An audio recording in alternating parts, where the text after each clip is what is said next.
ঠাকুমাকে ফোন করে জিজ্ঞাসা করলাম, বলো তো কুমড়ো আলুর তরকারিটা সেদিন তুমি কিভাবে রান্না করেছিলে? তো ঠাকুমা যেভাবে বললো আমি সেভাবেই রান্না করেছি। কুমড়ো আলুগুলোকে ভালোভাবে ধুয়ে নিয়ে ডুমো ডুমো করে কেটে নিয়েছি, তেলের মধ্যে আলুগুলো ভেজে তুলে রেখেছি।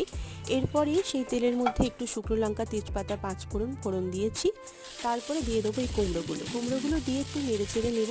তারপরে এর মধ্যে দিয়ে দেবো একটু সামান্য হলুদ গুঁড়ো আর নুন দিয়ে নাড়াচাড়া করার পর এর মধ্যে একদম সামান্য পরিমাণে আদা রসুন বাটা দিয়ে দেব।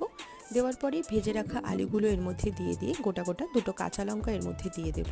দিয়ে কিন্তু ভালোভাবে নাড়াচাড়া করে নিতে হবে। এরপরে এই রান্নাটা হবে একদমই লো ফ্লেমে, ঢাকনা চাপা দিয়ে যতক্ষণ না পর্যন্ত আলু কুমড়োটা সেদ্ধ হচ্ছে এটা একটু দেখে নিতে হবে।